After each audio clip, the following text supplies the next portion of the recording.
نبي سلام عليك، يا رسول سلام عليك، يا حبيب سلام عليك، يا رسول الله صلوات الله عليك، يا نبي سلام عليك.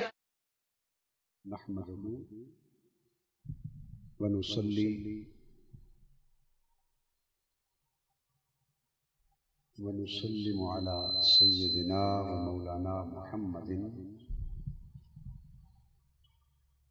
رسوله النبي الأمين المكين الحنين الكريم الرؤوف الرحيم،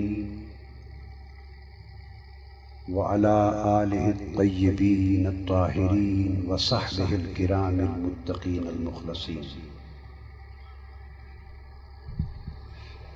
أما بعد، فأعوذ بالله من الشيطان الرجيم. بسم الله الرحمن الرحيم.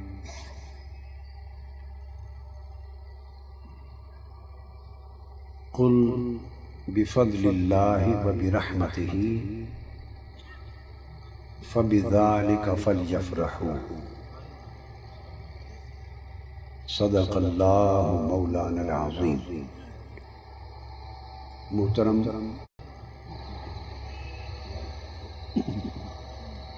علماء کرام،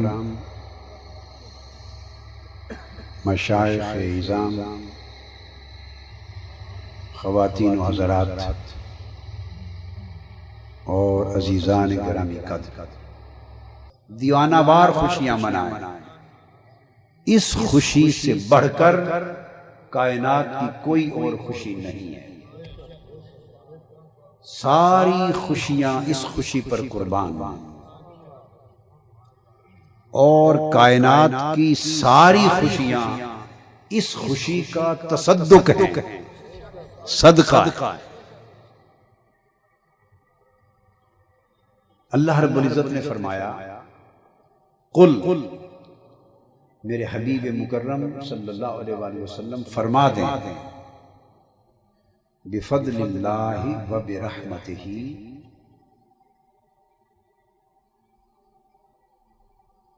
اللہ کے فضل اور اس کی رحمت پر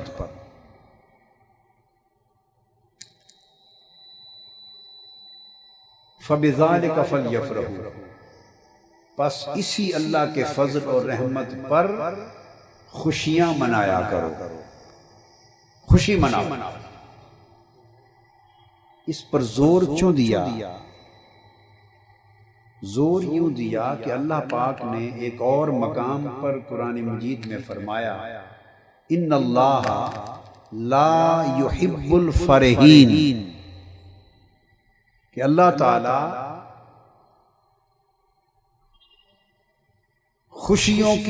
خوشیاں منانے اور خوشیوں کی دھوم دھام کرنے والوں کو پسند نہیں کرتا. قرآن مجید میں ان اللہ لا يحب الفرحین، یہ فرحت سے، جو لوگ فرحت میں، خوشی میں دھوم دھام مچاتے ہیں، اللہ انہیں پسند نہیں کرتا. حکم عمومی یہ تھا، چونکہ خوشیوں میں دھوم دھام کرنا یہ تواضع اور انکساری اور شان بندگی کے خلاف ہے، اور عاجزی، انکساری، بندگی وہ شکر بجا لانے کا تو کہتی ہے، دھوم دھام سے خوشیاں منانے کا بولیے نہیں کہتی. عمومی حکم یہ تھا کہ جو لوگ بڑی فرحت کرتے ہیں، خوشیاں مناتے ہیں، اللہ تعالیٰ اس عمل کو پسند نہیں فرماتا. وہ عاجزی کو پسند کرتا ہے، انکساری کو پسند کرتا ہے، سادگی کو پسند کرتا ہے. عمومی حکم یہ تھا. اور ادھر یہ فرمایا قل بفضل اللہ و برحمتہ، فَبِذَلِكَ فَلْيَفْرَحُوا، فرما دیں کہ عمومی حکم تو یہی ہے کہ دھوم دھام سے خوشیاں نہ منایا کرو، عاجزی سے کام لیا کرو، مگر جب اور جہاں اللہ کا فضل اور اللہ کی رحمت نظر آئے، اللہ کا فضل ہو اور اللہ کی رحمت ہو، تو فرمایا اللہ کا فضل اور اللہ کی رحمت اگر نصیب ہو تو یہ ایک ایسا استثناء ہے، ایگزمپشن ہے کہ فضل الہی اور رحمت الہی کے نصیب ہونے پر فل یفرحوا، ادھر میں نے ناپسند کیا تھا اور میرے فضل اور میری رحمت کی اگر آمد ہو جائے تو فضل و رحمت الہی پر میرا حکم ہے کہ خوب خوشیاں منایا کرو۔ تو نہ صرف اجازت دی اللہ کے فضل اور اس کی رحمت پر خوشی منانے کی، نہ صرف اجازت دی بلکہ حکم دیا، اور نہ صرف حکم دیا بلکہ ہوا خیرن کہہ کر اس کی فضیلت قرار دے دی کہ افضل عمل ہے۔ کیا ہے؟ افضل عمل ہے۔ اب اللہ کا فضل کیا ہے اور اللہ کی رحمت کیا ہے؟ دو چیزیں آئیں۔ تو حضور علیہ الصلوۃ والسلام کی آمد کو اللہ نے اپنا فضل قرار دیا، اپنا فضل۔ پھر فرمایا لقد من اللہ علی المؤمنین اذ بعث فیہم رسولا، اللہ تعالیٰ نے مومنوں پر احسان فرمایا کہ ان میں اپنے محبوب رسول کو بھیجا، پھر آقا علیہ الصلوۃ والسلام کے فرائض نبوت کو بیان فرمایا، اور آقا علیہ السلام کے ذریعے جو انسانوں پر انعامات ہوئے، ان کی اصلاح کے جو راستے کھلے، ان کی ہدایت، تعلیم، تربیت، تزکیہ، تطہیر، اس کے لیے جو راستے کھولے گئے اس کا ذکر فرمایا، اور آخر پہ فرمایا ان کانوا من قبل لفی ضلال مبین، اگر میرا یہ محبوب نہ آتا تو تم لوگ تو کھلی گمراہی میں تھے، تم تو تباہی و بربادی میں تھے، کفر اور شرک کے اندھیروں میں تھے، تم تو دوزخ کا ایندھن بن چکے تھے، جو رہ گئے بنے جا رہے تھے، ہدایت سے محروم تھے، کھلی گمراہی میں تھے۔ ارے سوچو تمہیں کھلی گمراہی سے کس نے بچایا؟ آخرت کی تباہی سے کس نے بچایا؟ گمراہی اور تباہی سے بچ جانے کا سبب میرے محبوب کی آمد اور بعثت۔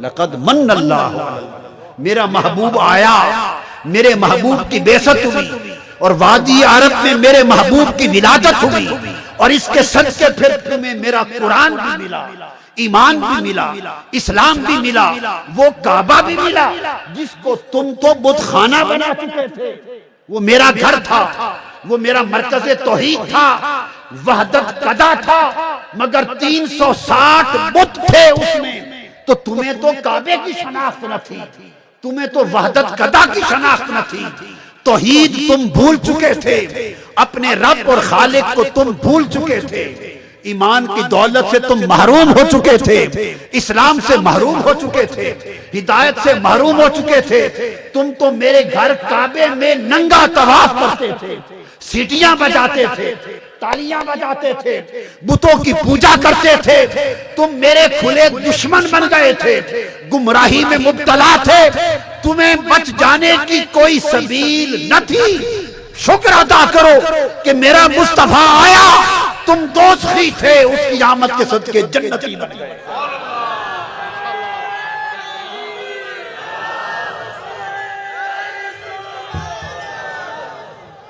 تو جو بات سمجھنے والی ہے وہ یہ کہ ہمیں تو جو کچھ ملا آقا علیہ السلام کے صدقے سے ملا، تو قرآن بھی حضور کے ذریعے سے ملا، تو وہ جو حضور کے ذریعے سے ملا اس کے اترنے پر تو فضل و رحمت ہو، اور جس کے ذریعے سے ملا اس کی آمد کی رات فضل و رحمت کی رات ہی نہ ہو۔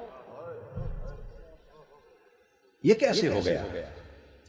جو اس نعمت کا سبب ہے وہ سب سے بڑی نعمت ہے. تو حضور علیہ السلام کی آمد قرآن کی نعمت کا سبب ہے، تو لہٰذا اس کی خوشی قرآن کی آمد کی خوشی سے بڑی خوشی ہوئی.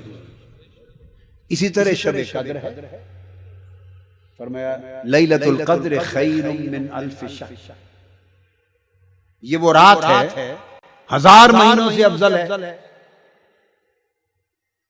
1000 مہینوں سے افضل ہے.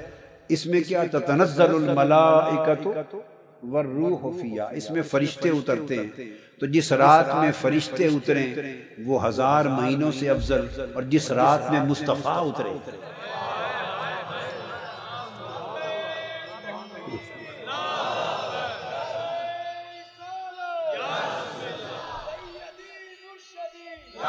اور فرشتوں کی فضیلت یہ ہے کہ 70,000 فرشتے صبح اترتے ہیں، مزار مصطفیٰ کا طواف کرتے ہیں اور سلام نیاز عرض کرتے ہیں.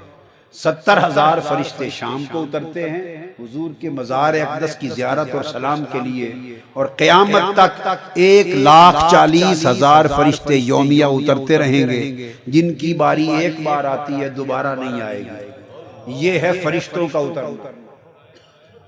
وہ تو دربار مصطفیٰ کے جھاڑو بردار ہیں، فرشتے دربار مصطفیٰ کے جھاڑو بردار ہیں.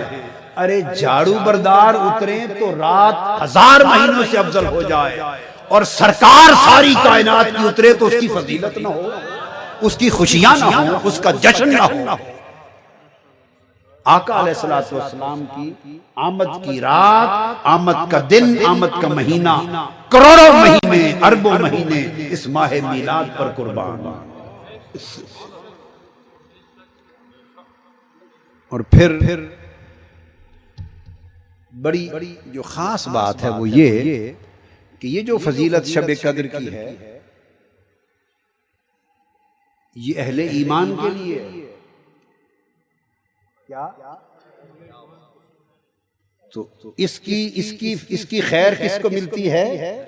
اہل ایمان کو فقط، باقی انسانیت محروم ہے. مگر مصطفیٰ کی آمد فقط اہل ایمان کے لیے نہیں، مومن و کافر ساری کائنات انسانی کے لیے، سب کے لیے. ورحمت للعالمین، سارے جہانوں کے لیے رحمت ہے. آقا آپ پر تو اللہ تعالیٰ صلاۃ بھی پڑھتا ہے اور سلام بھی پڑھتا ہے، صلاۃ بھی پڑھتا ہے اور بولیے نا سلام بھی پڑھتا ہے. اور تو نے ہمیں حکم بھی دیا صلو علیہ وسلموا تسلیما، میرے محبوب پر صلاۃ بھی پڑھا کرو اور سلام بھی پڑھا کرو. تو باری تعالیٰ صلاۃ کی جو نعمت، درود کی جو نعمت مصطفیٰ پہ اتری، اس کا حصہ تو نے غلاموں کو دے دیا، مگر جو تو سلام پڑھتا ہے مصطفیٰ پر، اس سلام کا حصہ بھی غلاموں کو نصیب ہوگا یا نہیں؟ تو اسی کے آگے فرما دیا میرے محبوب، میں اور میرے فرشتے محبوب پر اور محبوب کے غلاموں پر صلاۃ بھی پڑھتے ہیں. تم میرے محبوب کی غلامی میں آ جاؤ اور میں سلام کا حصہ بھی دیتا ہوں. فرمایا وَتَحِيَّتُهُمْ يَوْمَ يَلْقَوْنَهُ سلام. اور اس دنیا میں میرے محبوب کی غلامی کے نتیجے میں تم پر صلاۃ اترے گی. اور جو میرے محبوب کی غلامی میں مر گیا، وہ جب اس کی روح آئے گی قیامت کے دن، میں اور میرے فرشتے اس کے اوپر سلام پڑھیں گے.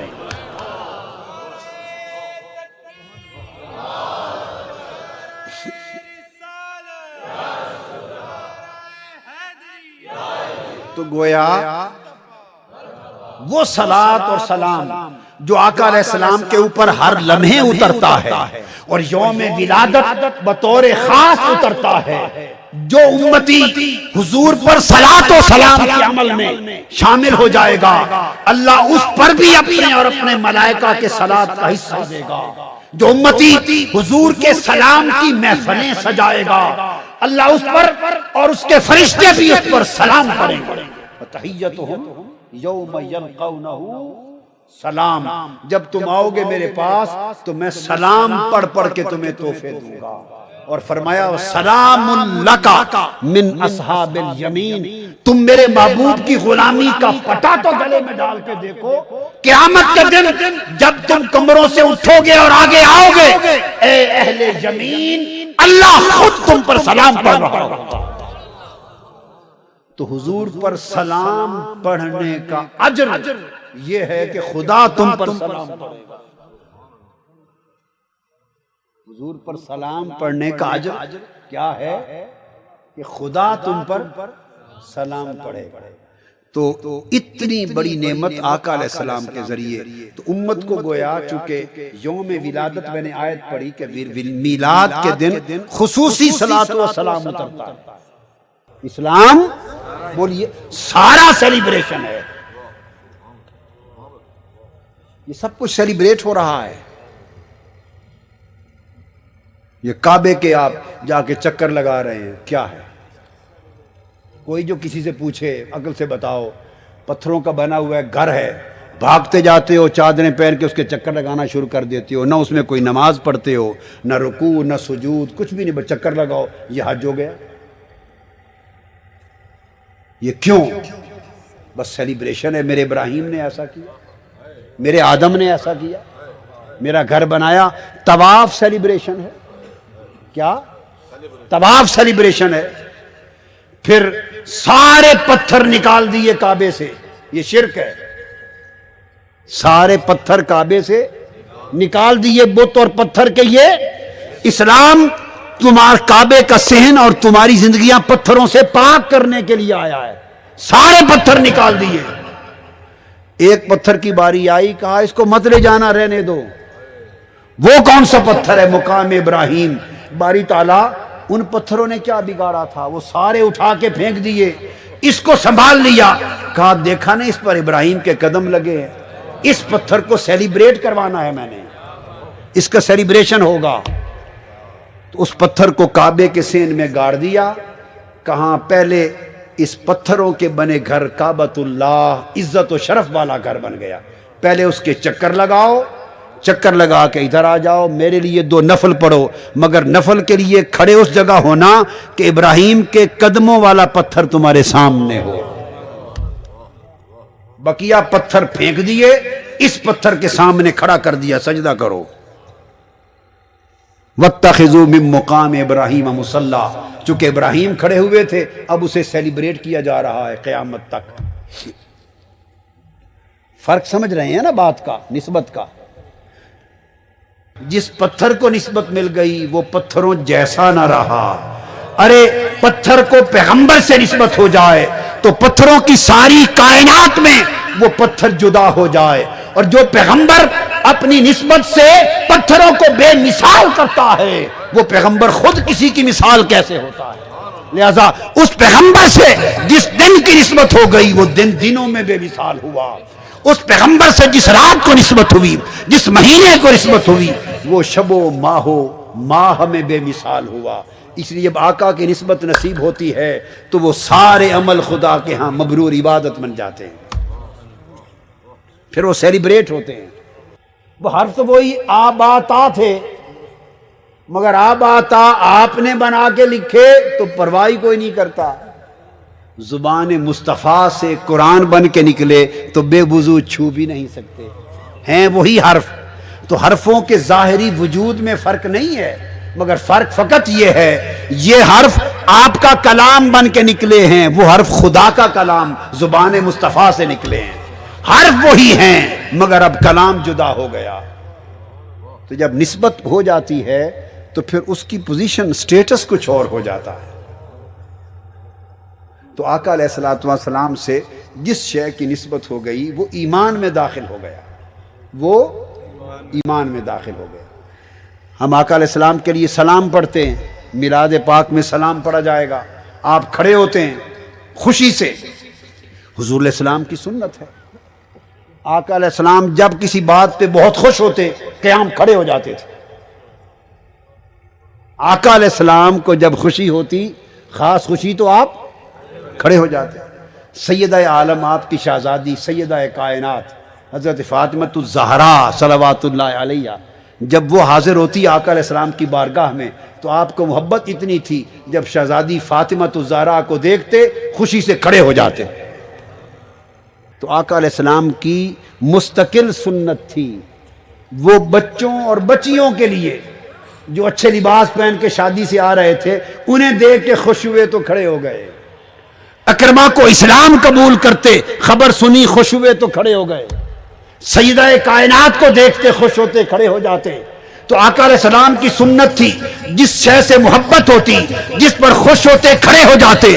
تو آقا نے ایک سنت قائم کر دی کہ جس پر خوشی ہو کھڑے ہونا میری سنت ہے۔ مسلمانوں کو لاکھ خوشیاں ہوں گی مگر خدا کی عزت کی قسم جب میلاد کا مہینہ آتا ہے، حضور کی ولادت کا ذکر ہوتا ہے، حضرت آمنہ کی جھولی میں آقا کی آمد کا ذکر ہوتا ہے اور میلاد پڑھا جاتا ہے، تو حضور کی ولادت کا ذکر سن کر اتنی خوشی ہوتی ہے کہ مصطفیٰ نے فرمایا جب خوشی ہو تو کھڑے ہو جایا کرو۔ جب میلاد کا ذکر ہوتا ہے تو خوشی میں مومن کھڑے ہو کر سلام پڑھنے لگ جاتے ہیں۔ تو حضور کی خوشی میں کھڑے ہونا، میلاد کا ذکر سن کر کھڑے ہونا، یہ خوشی میں کھڑا ہونا ہے اور یہ سنت مصطفیٰ ہے۔ تو یہ ساری خوشیاں جو بات بتانے کی ہے، چونکہ ساری خوشیوں کو نسبت حضور کی حاصل ہے۔ فرمایا وَيُطْعِمُونَ الطَّعَامَ عَلَىٰ حُبِّهِ، کھانا تو ہر کوئی کھاتا بھی ہے، کھلاتا بھی ہے، مگر اگر اللہ کی محبت میں کھانا کھلایا جائے محبت میں تو فرمایا اس کا درجہ کچھ اور ہو جاتا ہے۔ اس کا درجہ تو کھانا محبت میں اللہ کی محبت میں کھلایا تو اس کا درجہ کچھ اور ہو گیا۔ تو لنگر کھانے پکتے رہتے ہیں مگر اگر حضور کی محبت میں پکایا کھلایا تو درجہ کچھ اور ہو جاتا ہے، نسبت حضور سے ہو گئی۔ کپڑے تو آپ بدلتے ہی رہتے ہیں مگر حضور کے میلاد کی خوشی میں اچھے کپڑے پہنے تو ان کپڑوں کا پہننا عبادت ہو گیا۔ خوشیاں مناتے رہتے ہیں مگر حضور کی ولادت کی خوشی میں جشن منائے تو درجہ کچھ اور ہو گیا۔ لہذا جتنے اعمال مسرت، جتنا اطعام، جتنا صدقہ، جتنا خیرات، جتنا لنگر، جتنا نیک غریبوں پہ خرچ کرنا، جتنے کمکمے، جتنی روشنیاں، جتنی لائٹنگ، جتنے جلسے، جتنے جلوس، ارے پاکستان کے قیام کے لیے سب کچھ کرتے ہیں۔ بار میں جائیں وہ خوشیاں کہ مصطفیٰ کی ولادت کی خوشی نہ ہو اور خوشیوں پہ آپ جیتے پھریں، مر نہ جائیں آپ خوشی کرنے والے۔ سب خوشیاں حضور کی خوشی کے صدقے میں ہیں اور سب نعمتیں حضور کی ولادت کے صدقے میں ہیں۔ اس لیے آقا علیہ الصلوۃ والسلام کے میلاد کی خوشیوں کو منائیں پورے حلقے میں، اس میں دھوم مچا دیں ولادت مصطفیٰ کی، اپنے گھروں کو کمکموں سے روشن کریں، لائٹنگ کریں 12 دن، مشل بردار جلوس علاقوں میں نکالیں ہر شام 12 راتیں، لنگر پکائیں، کھانے غریبوں میں تقسیم کریں، خوشیاں منائیں، محافل کریں، صلاۃ و سلام کی محفلیں کریں۔ یہ جو عمل آقا علیہ السلام کی خوشی میں کریں گے اللہ کے ہاں سب اعمال اور عبادات سے زیادہ قبول اور باعث اجر ہوگا اور اللہ کی رضا کا باعث ہوگا، کیونکہ ان تمام تر اعمال مسرت یعنی خوشیوں کے اعمال کی نسبت آقا علیہ السلام کی طرف ہوگی اور اللہ اس پر خوش ہوگا۔ آپ حضور کی ولادت پہ خوش ہوں گے، اللہ آپ سے خوش ہوگا۔ یہ ایک سائیکل ہے، یہ پیغام ہے میلاد مصطفیٰ کی خوشی کا، اور آقا علیہ السلام کی ولادت کی خوشیاں منائیں اور حضور کے میلاد کے صدقے آپ کے مشن کو، آپ کے دین کو، آپ کے لائے ہوئے انقلاب کو، غریب انسانیت کو اٹھانے کے لیے آپ کے لائے ہوئے پیغام کو اپنی زندگی کا اوڑھنا بچھونا بنائیں، مصطفیٰ کا میلاد منائیں اور مصطفیٰ کے انقلاب کو نظام زندگی کے طور پہ اپنائیں، سٹرگل کریں، کھڑے ہو جائیں انقلاب کے لیے۔ اپنے ایمان، اپنے سینے، اپنے دل حضور کی محبت سے روشن کریں اور اپنی اور اپنے معاشرے کی زندگیاں مصطفی انقلاب اور انقلاب مصطفیٰ کے ساتھ روشن کریں، تاکہ ملک کا، قوم کا، امت کا مقدر بدل سکے۔ اللہ تبارک و تعالی ہمارے حال پہ کرم فرمائے، اور دنیا اور آخرت میں حضور علیہ الصلوۃ والسلام کی اس محبت اور میلاد پاک کی خوشی کے صدقے ہمیں اخروی دنیاوی نعمتوں کے ساتھ مالا مال فرمائے۔ وما علینا الا البلاغ۔